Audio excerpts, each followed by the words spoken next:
السلام علیکم ورحمۃ اللہ وبرکاتہ۔ روزانہ تاریخی اور سبق آموز واقعات جاننے کے لیے ہمارے چینل کو سبسکرائب کریں۔ ابو نصر السیاد نامی ایک شخص اپنی بیوی اور ایک بچے کے ساتھ غربت و افلاس کی زندگی بسر کر رہا تھا۔ ایک دن وہ اپنی بیوی اور بچے کو بھوک سے نڈھال اور بلکتا روتا گھر میں چھوڑ کر خود غموں سے چور کہیں جا رہا تھا کہ راہ چلتے اس کا سامنا ایک عالم دین احمد بن مسکین سے ہوا، جسے دیکھتے ہی ابو نصر نے کہا، اے شیخ، میں دکھوں کا مارا ہوں اور غموں سے تھک گیا ہوں۔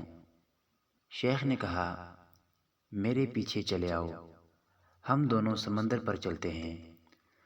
سمندر پر پہنچ کر شیخ صاحب نے اسے 2 رکعت نفل نماز پڑھنے کو کہا۔ نماز پڑھ چکا تو اسے ایک جال دیتے ہوئے کہا، اسے بسم اللہ پڑھ کر سمندر میں پھینکو۔ جال میں پہلی بار ہی ایک بڑی ساری عظیم الشان مچھلی پھنس کر باہر آ گئی۔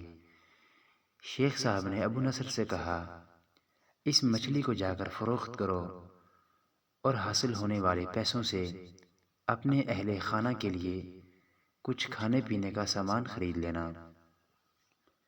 ابو نصر نے شہر جا کر مچھلی فروخت کی، حاصل ہونے والے پیسوں سے ایک قیمے والا اور ایک میٹھا پراٹھا خریدا اور سیدھا شیخ احمد بن مسکین کے پاس گیا اور اسے کہا کہ حضرت، ان پراٹھوں میں سے کچھ لینا قبول کیجئے۔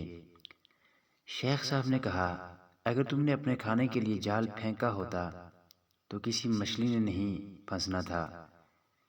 میں نے تمہارے ساتھ نیکی گویا اپنی بھلائی کے لیے کی تھی، نہ کہ کسی اجرت کے لیے۔ تم یہ پراٹھے لے کر جاؤ اور اپنے اہل خانہ کو کھلاؤ۔ ابو نصر پراٹھے لیے خوشی خوشی اپنے گھر کی طرف جا رہا تھا کہ اس نے راستے میں بھوکوں ماری ایک عورت کو روتے دیکھا، جس کے پاس ہی اس کا بے حال بیٹا بھی بیٹھا تھا۔ ابو نصر نے اپنے ہاتھوں میں پکڑے ہوئے پراٹھوں کو دیکھا اور اپنے آپ سے کہا کہ اس عورت اور اس کے بچے اور اس کے اپنے بچے اور بیوی میں کیا فرق ہے؟ معاملہ تو ایک جیسا ہی ہے، وہ بھی بھوکے ہیں اور یہ بھی بھوکے ہیں، پراٹھے کن کو دے؟ عورت کی آنکھوں کی طرف دیکھا تو اس کے بہتے آنسو نہ دیکھ سکا اور اپنا سر جھکا لیا۔ پراٹھے عورت کی طرف بڑھاتے ہوئے کہا، یہ لو، خود بھی کھاؤ اور اپنے بیٹے کو بھی کھلاؤ۔ عورت کے چہرے پر خوشی اور اس کے بیٹے کے چہرے پر مسکراہٹ پھیل گئی۔ ابو نصر غمگین دل لیے واپس اپنے گھر کی طرف یہ سوچتے ہوئے چل دیا کہ اپنے بھوکے بیوی بیٹے کا کیسے سامنا کرے گا۔ گھر جاتے ہوئے راستے میں اس نے ایک منادی والا دیکھا جو کہہ رہا تھا، ہے کوئی جو اسے ابو نصر سے ملا دے؟ لوگوں نے منادی والے سے کہا، یہ دیکھو تو یہی تو ہے ابو نصر۔ اس نے ابو نصر سے کہا، تیرے باپ نے میرے پاس آج سے 20 سال پہلے 30,000 درہم امانت رکھے تھے، مگر یہ نہیں بتایا تھا کہ ان پیسوں کا کرنا کیا ہے۔ جب سے تیرا والد فوت ہوا ہے میں ڈھونڈتا پھر رہا ہوں کہ کوئی میری ملاقات تجھ سے کرا دے۔ آج میں نے تمہیں پا ہی لیا ہے، تو یہ لو 30,000 درہم، یہ تیرے باپ کا مال ہے۔ ابو نصر کہتا ہے، میں بیٹھے بٹھائے امیر ہو گیا، میرے کئی گھر بنے اور میری تجارت پھیلتی چلی گئی۔ میں نے کبھی بھی اللہ کے نام پر دینے میں کنجوسی نہ کی۔ ایک ہی بار میں شکرانے کے طور پر 1000 درہم صدقہ دے دیا کرتا تھا۔ مجھے اپنے آپ پر رشک آتا تھا کہ کیسے فراخ دلی سے صدقہ خیرات کرنے والا بن گیا ہوں۔ ایک بار میں نے خواب دیکھا کہ حساب کتاب کا دن آن پہنچا ہے اور میدان میں ترازو نصب کر دیا گیا ہے۔ منادی کرنے والے نے آواز دی، ابو نصر کو لایا جائے اور اس کے گناہ و ثواب تولے جائیں۔ کہتا ہے، پلڑے میں ایک طرف میری نیکیاں اور دوسری طرف میرے گناہ رکھے گئے تو گناہوں کا پلڑا بھاری تھا۔ میں نے پوچھا آخر کہاں گئے ہیں میرے صدقات جو میں اللہ کی راہ میں دیتا رہا تھا؟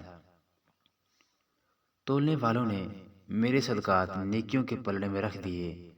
ہر ہزار ہزار درہم کے صدقے کے نیچے نفس کی شہوت، میری خود نمائی کی خواہش اور ریاکاری کا ملمہ چڑھا ہوا تھا، جس نے ان صدقات کو روئی سے بھی زیادہ ہلکا بنا دیا تھا۔ میرے گناہوں کا پلڑا ابھی بھی بھاری تھا۔ میں رو پڑا اور کہا ہائے رے میری نجات کیسے ہوگی؟ منادی والے نے میری بات کو سنا تو پھر پوچھا ہے کوئی باقی اس کا عمل تو لے آؤ۔ میں نے سنا ایک فرشتہ کہہ رہا تھا ہاں اس کے دیے ہوئے 2 پراٹھے ہیں جو ابھی تک میزان میں نہیں رکھے گئے۔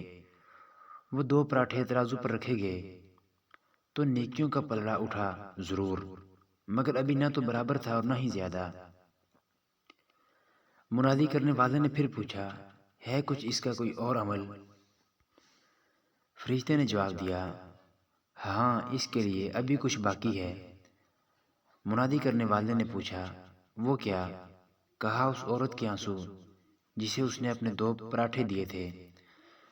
عورت کے آنسو نیکیوں کے پلڑے میں ڈالے گئے جن کے پہاڑ جیسے وزن نے ترازو کے نیکیوں والے پلڑے کو گناہوں کے پلڑے کے برابر لا کر کھڑا کر دیا۔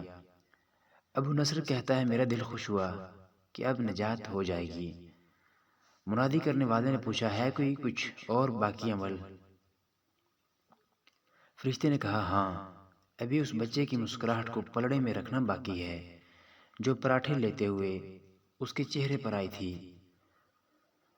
مسکراہٹ کیا پلڑے میں رکھی گئی، نیکیوں والا پلڑا بھاری سے بھاری ہوتا چلا گیا۔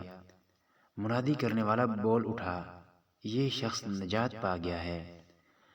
ابو نصر کہتا ہے میری نیند سے آنکھ کھل گئی اور میں نے اپنے آپ سے کہا اے ابو نصر آج تجھے تیرے بڑے بڑے صدقوں نے نہیں بلکہ آج تجھے تیری 2 روٹیوں نے بچا لیا۔ اللہ تعالی ہمیں بھی اپنی راہ میں دل کھول کر صدقے کرنے کی توفیق عطا فرمائے، آمین ثم آمین۔ ویڈیو کے بارے میں اپنی قیمتی رائے سے آگاہ ضرور کیجیے گا، شکریہ۔